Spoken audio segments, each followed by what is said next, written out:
Lecture number 29 chapter number 2 ધોરણ 11 ની વાત કરીએ છીએ આપણે. તો આજે આપણે જોવાનું છે ત્રુટિનો અંદાજ. તો પહેલા એક પ્રશ્ન થાય, સર ત્રુટિ એટલે શું? તો ત્રુટિ એટલે માપનમાં જો તો કોઈ પણ રાશિનું માપન લ્યો તો એમાં અચોકસાઈ આવે. માપનમાં અચોકસાઈ, એક સરખું માપન થતું નથી.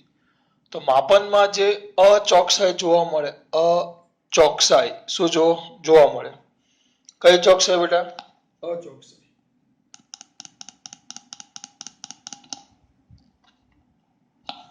શેમાં? માપનમાં. શું જોવા મળે? અચોકસાઈ. તો એ અચોકસાઈના માપને શું કહેવાય બેટા? ત્રુટિ. કોના?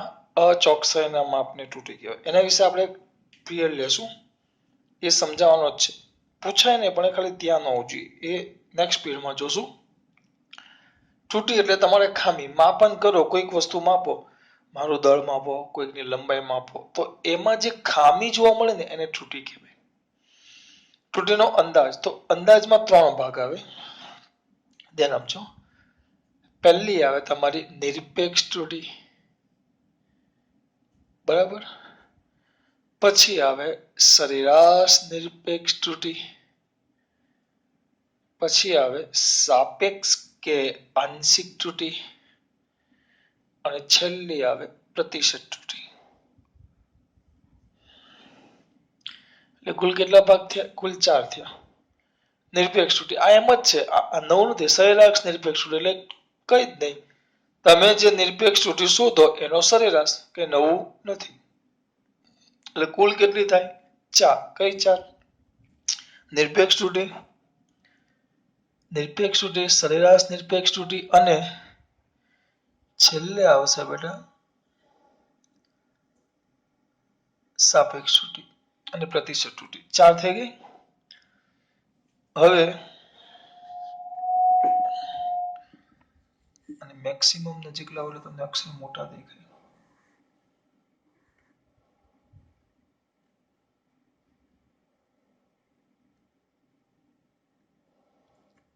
બરાબર. હવે આના માટે આપણે એને સમજવા માટેની એક બીજી રીત છે. હું થિયરી કરતા એક દાખલો સાથે કરતો જઈશ, અને દાખલા નંબર છે ઉદાહરણ 2.7. ઉદાહરણ 2.7 ધ્યાન રાખજો. સર કેમ આવું કરો? કારણ કે બેટા તો જ આ થિયરીમાં ખબર પડશે. હવે કેવું છે, તમે એમાં એક સાદા લોલક છે, તો સાદા લોલકના દોલનના આવર્તકાળના માપન કરીએ. સાદું લોલક, લોલક એટલે આમ દોલન કરે, પેલું ઘડિયાળમાં આવે, તેનો આવર્તકાળ માપવાનો છે. તો આવર્તકાળના માપન કરીએ ત્યારે ક્રમિક અવલોકનના માપ અનુક્રમે અવલોકનના માપ આવર્તકાળ માપીએ. તો જે માપન, જે મૂલ્ય આપે અવલોકન, એ આવર્તકાળનો, એટલે આવર્તકાળને ઇંગ્લિશમાં શું કહેવાય? ટાઈમ પીરિયડ, એટલે ટી કહેવાય, ટી. તો તમને માપ આપ્યા છે. પહેલું આપ્યું છે T1, રકમ અહીંયા માટે ચોપડી મૂકી છે T1. T1 કંઈક છે 2.63 સેકન્ડ. પછી છે T2, T2 કંઈક છે 2.56 સેકન્ડ. પછી છે T3 ત્રીજું વાર 2.42. આમાં સેકન્ડ લખવાની રહી ગઈ. T4 2.71 અને T5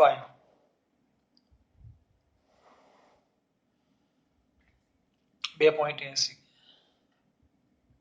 સેકન્ડ. આ 5 રીડિંગ છે. હવે આ 5 રીડિંગ માટે, એટલે આ જે પ્રયોગ છે, આ એક પ્રયોગ કર્યો છે, એ પ્રયોગ માટે જો બધી વખતે રીડિંગ અલગ આવ્યા. 2.63, 2.56, 2.42, 2.71 અને 2.80, બધા રીડિંગ અલગ છે.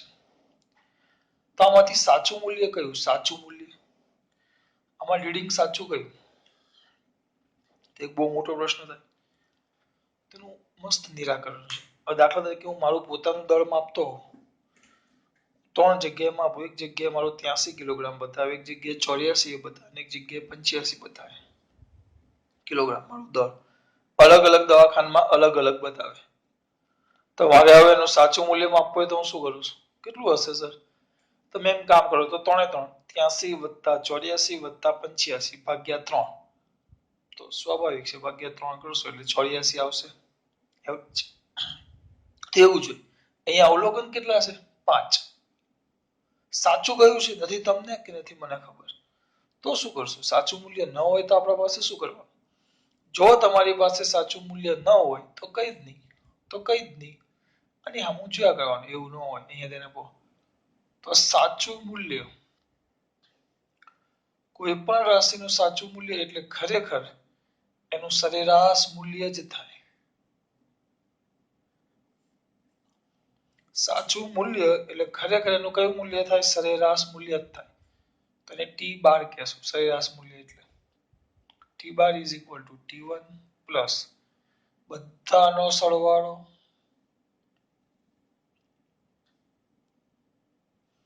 આ બધાનો સરવાળો, બરાબર, આ બધાનો સરવાળો કર્યો અને કેટલા છે? અવલોકન 5, તો આખાના છેદમાં ભાગ્યા 5.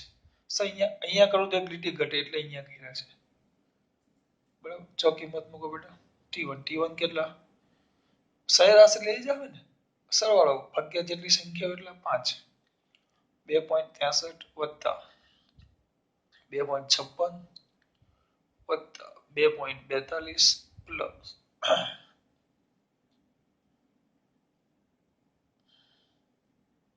બધાનો સરવાળો ભાગ્યા 5. આ ભાગ્યા એટલે બધાના છેદમાં ભાગ્યા બેટા. સર આવું કેમ કરો છો? જગ્યા બચાવવા માટે. પછી મારા દીકરાને એમ ન થવું જોઈએ કે આ એકના ને આખાના ભાગ્યા છે. તો ચલો ફટાફટ કરો, જોઈ લો અંદરથી. ચલો કરો તમે ફટાફટ. 2.63 પ્લસ 2.56 પ્લસ 2.42 પ્લસ 2.71 પ્લસ 2.80 13.12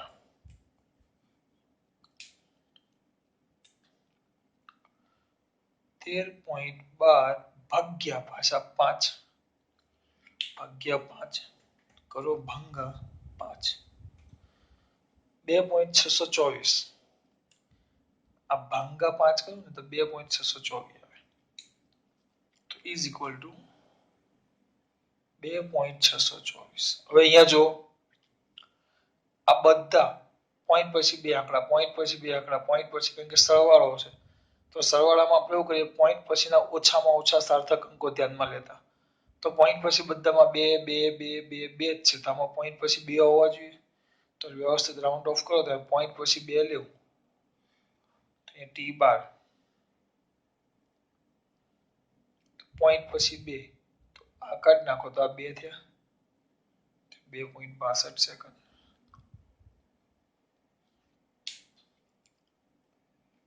આવી ગયું. કેમ? પાછળનો કાઢું છું પણ એ 5 કરતા ઓછો છે એટલે ઉમેરો થાય નહીં. તો આ તમારું થઈ ગયું પહેલું સાચું મૂલ્ય. હવે તમે અહીંયા ધ્યાન આપજો. કોઈ પણ ભૌતિક રાશિના સાચા મૂલ્ય, એટલે તમારા મનમાં પહેલો જ પ્રશ્ન થાય કે સર સાચું મૂલ્ય એટલે શું? તમારા મગજમાં પહેલો જ પ્રશ્ન ક્રિએટ થાય કે સર આ સાચું મૂલ્ય એટલે શું? એટલે મેં બાજુમાં કમ્પ્લીટ ક્લિયર કરીને બતાવ્યું. સાચું મૂલ્ય એટલે જેટલા પણ અવલોકનના રીડિંગ હોય એ બધાનું સરેરાશ લઈ લો તેનું સાચું મૂલ્ય. તો જોઈએ નીચે આપેલું છે. સાચું મૂલ્ય જાણતા ન હોય ત્યારે સરેરાશ મૂલ્યને સાચા મૂલ્ય તરીકે લેવામાં આવે. એટલે સાચું મૂલ્ય એ ખરેખર સરેરાશ મૂલ્ય જ છે. તમારો આ પહેલો ખાલી એક ટોપિક સમજાવ્યો મેં. એટલે આ મુદ્દો ક્લિયર થઈ ગયો કે સાચું મૂલ્ય ને સરેરાશ મૂલ્ય કહેવાય. હવે સાચા મૂલ્ય અને અવલોકન મૂલ્યના અવલોકનના ના રહી ગયું છે.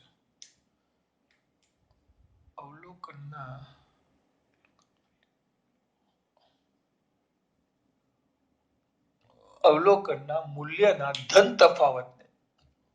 તફાવતને તે અવલોકનની નિરપેક્ષ ત્રુટિ કહેવાય. હવે આ સાચું મૂલ્ય આવી ગયું. તફાવત પર ધ્યાન આપજો, ખાલી તફાવત નથી, ધન તફાવત છે. એટલે કઈ ત્રુટિની વાત કરીએ છીએ આપણે હવે? નિરપેક્ષ ત્રુટિ. બધાની જ નિરપેક્ષ ત્રુટિ હું શોધીશ. બધા અવલોકન માટેની નિરપેક્ષ ત્રુટિ, બધા જ અવલોકન માટે નિરપેક્ષ ત્રુટિ. તો બધા અવલોકનની નિરપેક્ષ ત્રુટિ એટલે કઈ જ કરવાની નહીં. નિરપેક્ષ ત્રુટિને જોયું એટલે અહીંયા જોજો પાછા. ધારો કે રાશિના a ના અવલોકન a1 a2 up to an છે. તો આપણી રાશિ આવર્ત કરાવતા તેના કેટલા n નથી, એના 5 રીડિંગ છે. 1 2 3 4 ને 5. તો મારે સરેરાશ મૂલ્ય શોધવું હોય તો a12 બરાબર એનું સરેરાશ લીધો. ત્યાં સાચું મૂલ્ય t12 બરાબર એનું સરેરાશ લીધો. એટલે મેં તમને આ વસ્તુ અહીંયા સંકેત સ્વરૂપે છે, તો અહીંયા આટલી વસ્તુ મેં અહીંયા તમને દાખલા સ્વરૂપે બતાવ્યું. તો તરત જ એનું બાજુમાં ઉદાહરણ મળે. હા, એ લોકો ટૂંકમાં શું લખે જો અહીંયા જો, આને સિગ્મા કહેવાય બેટા, સિગ્મા. જો આ n છેદમાં m ને આ સિગ્મા એટલે સરવાળો. ai બરાબર 1 થી n સુધી એની કિંમત મૂકો. ચલો a પેલા i ના જગ્યાએ 1 તો a1 સિગ્મા એટલે પ્લસ, પછી બીજો મૂકવાનો a2 પ્લસ a3 પ્લસ, ક્યાં સુધી મૂકી શકો? i ક્યાં છે? 1 થી n સુધી. તો a1 plus a2 plus a3 plus a4 plus up to an. જો i 1 થી 5 હોય તો તમે 5 સુધી જ લખી શકો. a1 plus a2 plus a3 plus a4 plus a4 plus a5. આપણે અહીંયા તો i સુધી છે. i પણ i કેટલો છે? 1 થી n, તો આપણે એવું n સુધી લખીશું. એટલે આ જ વસ્તુને આ ટૂંકમાં લખેલું છે મેથ સ્વરૂપે. આટલી વસ્તુ ક્લિયર થઈ ગઈ બેટા? એ આવી રીતે તમારી જો 5 રીડિંગ n રીડિંગ, સરેરાશ તો સરેરાશ તો સરેરાશ તો સરેરાશ આવી ગયો. અને આ સાચા મૂલ્ય જાણતા ન હોય તો સરેરાશ મૂલ્યને જ સાચું મૂલ્ય કહેવાય. એટલે આટલો ભાગ તમારા આ 1 2 3 આટલું ક્લિયર થઈ ગયું. બરાબર. હવે આપણે જોવાની છે નિરપેક્ષ ત્રુટિ. તો નિરપેક્ષ ત્રુટિ કોને કહેવાય? પ્રત્યેક અવલોકનની નિરપેક્ષ ત્રુટિ, પ્રત્યેક અવલોકનની. તો નિરપેક્ષ ત્રુટિ એટલે શું આવે? સાચા મૂલ્ય અને અવલોકનના મૂલ્યના ધન તફાવતને. તો નિરપેક્ષ ત્રુટિને આપણે આમ દર્શાવશું ડેલ્ટા t1. ડેલ્ટા પહેલા અવલોકન માટે એટલે ડેલ્ટા t. ડેલ્ટા નિરપેક્ષ ત્રુટિને ડેલ્ટા t વડે દર્શાવાય. સમય હોય તો ડેલ્ટા t, વેગ હોય તો ડેલ્ટા v, કદ હોય તો ડેલ્ટા v, દબાણ હોય તો ડેલ્ટા p, સમય છે એટલે delta t is equal to કયું મૂલ્ય? સાચું મૂલ્ય એટલે t12 અને અવલોકનનું મૂલ્ય એટલે t1 ના ધન તફાવતને એટલે મોડ લઈ લો. તો ક્યાં ગયા? સાચા મૂલ્ય અને અવલોકનના મૂલ્યના ધન તફાવતને. સાચા મૂલ્ય અને અવલોકનના મૂલ્યના ધન તફાવતને. તો કિંમત મૂકો મારા દીકરાઓ. ક્યાં ગયા? બધાનું લખી નાખો આ રીતે. ચલો પછી કિંમતો ચલો લખતા જઈએ. કેટલા છે? 2.62 માઇનસ t1 2.63. આમ ખરેખર આ મોડમાં 0.01 એટલે આપણે થઈ જાય 0.01, કારણ કે ધન જ લેવાની કિંમત. t2 t12 minus t2 2.62 minus 2.56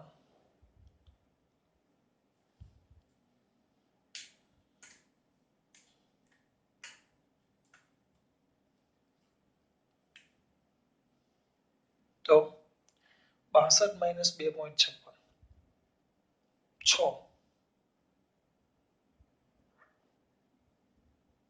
6.06 0.06 થાય. ખબર છે આમાં?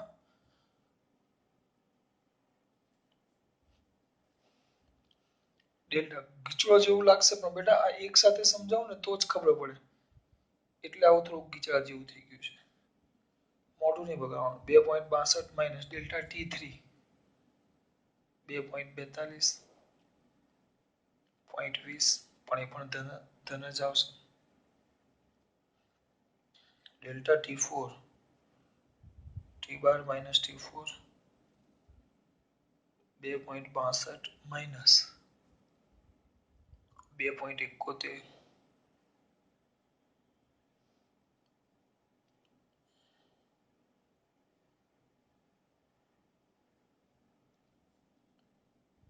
t5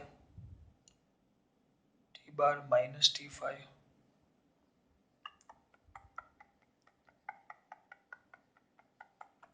કેટલા છે 2.80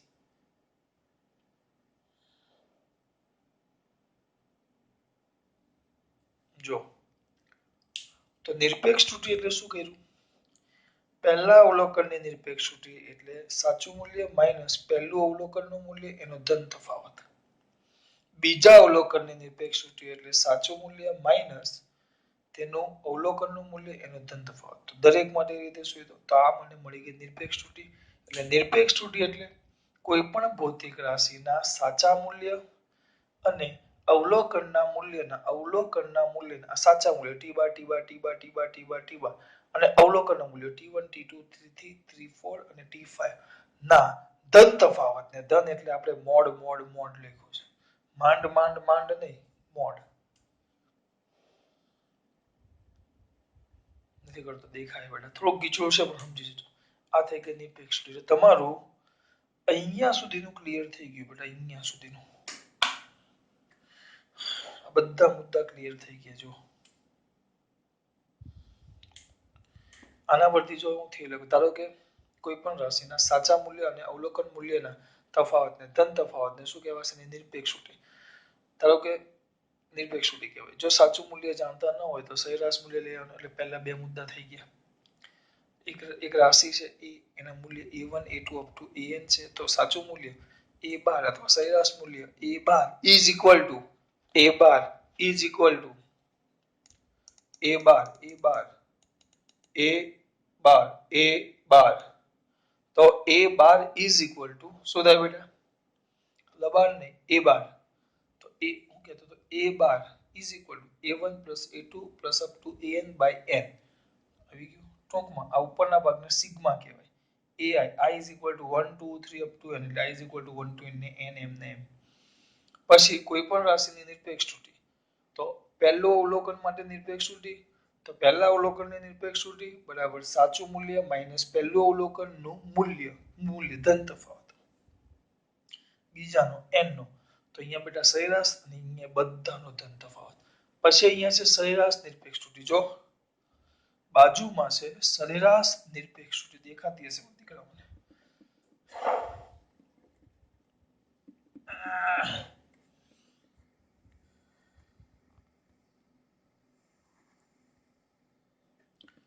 ચલો હવે કઈ છે એ તારી એક મિનિટ બધું હલી ગયું કઈ ત્રુટિ સરેરાશ નિરપેક્ષ ત્રુટિ તો બોર્ડ ઉપર મારા દીકરાઓ દેખાય સરેરાશ નિરપેક્ષ ત્રુટિ તો નિરપેક્ષ ત્રુટિના સરેરાશને લખેલું જ છે જો આપણે અહીંયા લખેલું જ છે આપણે અહીંયા તો લખો અહીંયા દાખલો અહીંયા છે સરેરાશ નિરપેક્ષ ત્રુટિ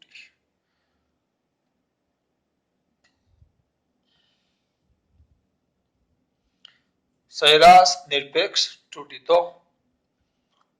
એને ડેલ્ટા ટી કહેશું કારણ કે આપણી પાસે ટી છે બધા આયરા જો ટી છે દેખાય છે તમને T T T T T T complete દેખાય છે બધા આપણી પાસે ટી છે તો ડેલ્ટા ટી પણ સરેરાશ છે એટલે T bar is equal to delta t1 plus delta t2 plus delta t3 plus delta t4 plus delta t5 છેદમાં 5 જેમાં દીકરાઓ લખાવે કેટલા છે 0.01 0.06 0.20 0.09 ને 0.18 કેટલા યાદ રહી જોઈએ 0.01 પ્લસ 0.06 પ્લસ 0.0 એક 20 તો હતા 20 હતા ને યાદ છે 20 પ્લસ 0.09 અને છેલ્લા હતા 0.18 ભાગ્યા 5 કરો ચલો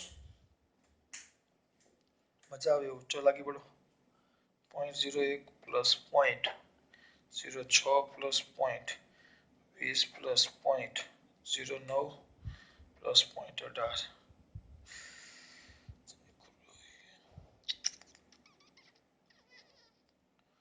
0.54 આવે છે ભાઈ આવી ગયો આનો જવાબ આવે છે કઈ 0.54 ભાગ્યા 5 એ તો રહી ગયા ભાગ્યા 5 0.108 0.108 આપણો નિયમ શું હતો પોઈન્ટ પછી આમાં સરવાળામાં બધામાં પોઈન્ટ પછી બે દશાંશ છે જો બધામાં તો આમાં જવાબમાં પણ બે દશાંશ હોવા જોઈએ તો જવાબમાં બે દશાંશ લાવો તો પોઈન્ટ બે દશાંશ તો એક તો ખરો આને કાઢ નાખો પાછળનો આંકડો ત્રીજો આંકડો પણ ત્રીજો આંકડો જોવાનો 5 કરતા વધુ હોય તો એક ઉમેરાય 5 કરતા ઓછો હોય તો એક ન ઉમેરાય 5 હોય તો આગળની સંખ્યા બેકી હોય તો ન ઉમેરાય 5 ની આગળની સંખ્યા એકી હોય તો ઉમેરાય તો આ 8 છે એટલે 5 કરતા વધી ગયું એટલે અહીંયા એક આવી જશે 0.11 સેકન્ડ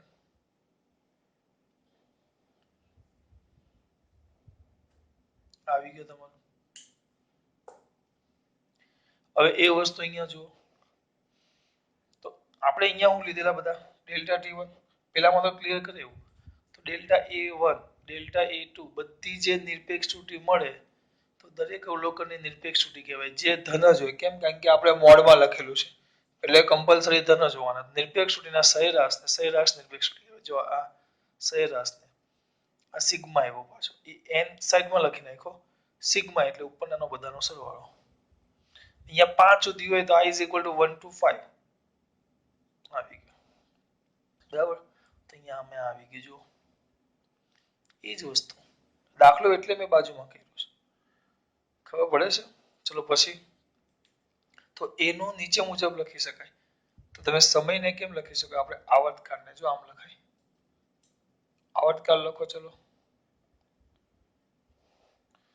તો t is equal to t bar plus delta t bar તો t bar કેટલા છે t bar ક્યાં ગયા t bar છે 2.62 2.62 પ્લસ 0.11 તેનો મતલબ એમ થયો તમારો સમય 2 છે અહીંયા આવશે પ્લસ નો plus or minus plus or minus એટલે એની કિંમત એકવાર પ્લસ કરવાનું એટલે આમ થઈ જાય પ્લસ ઓર માઈનસ એટલે 2.62 માઈનસ 0.11 2.62 માઈનસ 0.11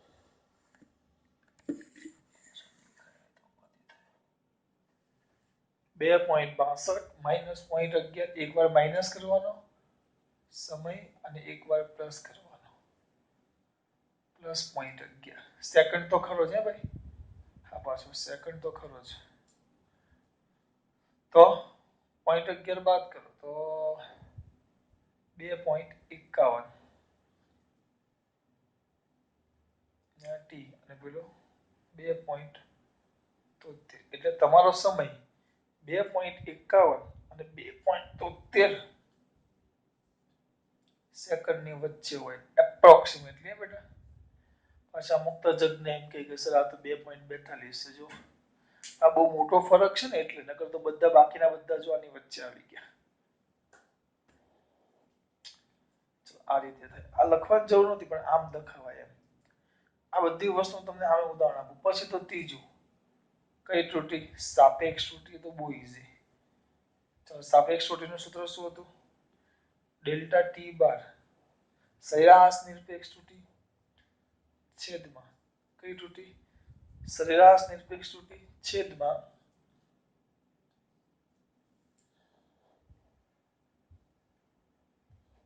સરેરાશ નિરપેક્ષ ત્રુટી છેદમાં સાચું મૂલ્ય ચલો સરેરાશ નિરપેક્ષ ત્રુટી કેટલી છે સરેરાશ નિરપેક્ષ ત્રુટી આવી 0.11 છેદમાં સાચું મૂલ્ય ટી બાર કેટલું 2.62 તો જવાબ 0.11 0.11 ભાગ્યા 2.62 તો એનો જવાબ આવે છે 0.04198 0.04198 આપણે તો પોઈન્ટ પછી કેટલા આંકડા લખીએ છીએ તે સુધી બધામાં જો હવે ભાગાકાર છે ને આમ જોવા જાવ પોઈન્ટ પછી જો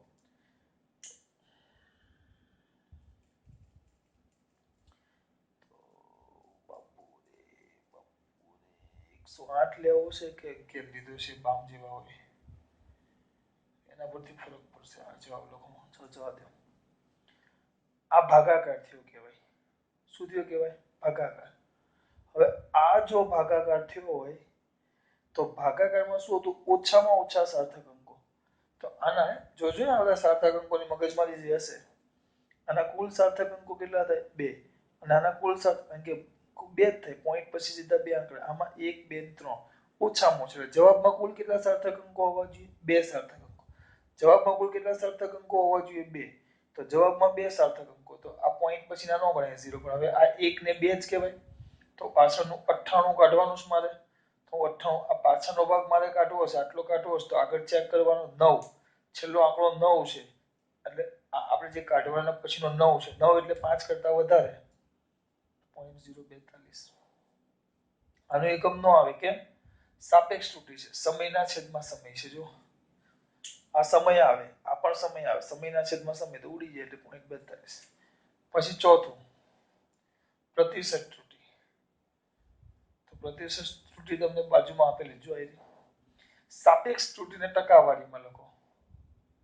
સાપેક્ષ ત્રુટિ ગુણ્યા 100%. તો સાપેક્ષ ત્રુટિ એટલે કેટલી છે આપણી સાપેક્ષ ત્રુટિ? જો આવી 0.042 ગુણ્યા 100%. તો 100% 4.2%. દાખલો પૂરો. આ બાજુ થિયરી પણ પૂરી. સરેરાશ આ બધાના જે અવલોકનની નિરપેક્ષ ત્રુટિ હતી એનું ધન જ હોય. એ આપણે કહીલા કેમ ધન? કારણ કે બધાના મોડ હતા. જોવાય બધાના મોડ હતા. બધાની નિરપેક્ષ ત્રુટિ શું હતી?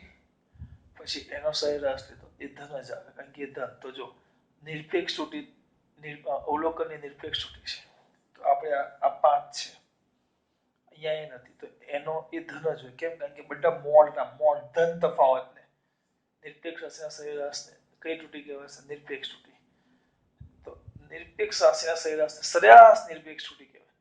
તો આ આપણે સરેરાશ નિરપેક્ષ ત્રુટિ બધાનો સરવાળો ભાગ્યા 5, તો આવી ગઈ સરેરાશ નિરપેક્ષ ત્રુટિ. પાછળ સેકન્ડ છે, એટલે અહીંયા સુધી આવી ગઈ. જો હા, તો આમ લખાય સાપેક્ષ ત્રુટિ. તો સાપેક્ષ ત્રુટિ એટલે સરેરાશ નિરપેક્ષ ત્રુટિ ભાગ્યા સાચું મૂલ્ય. પ્રયોગ દરમિયાન સનિતું નથી, સરેરાશ નિરપેક્ષ ત્રુટિ ડેલ્ટા એ અને સાચા મૂલ્ય એ બારના ગુણોત્તરને થયો. આપણે થિયરીમાં રાશિ એ છે અને દાખલામાં સમય t છે, એટલે પ્રતિશત ત્રુટિ. તો સાપેક્ષ ત્રુટિના ટકામાં દર્શાવવામાં આવે તો સાપેક્ષ ત્રુટિ સાતરું નથી, શત્રુ નથી, સાપેક્ષ ત્રુટિનું કેટલું છે? ગુણ્યા 100, 4.2. દાખલો 2 વસ્તુ એક સાથે ક્લિયર કર્યો. ખબર પડે છે બેટા? ચલો, ખાસ વાત. જય શ્રી કૃષ્ણ.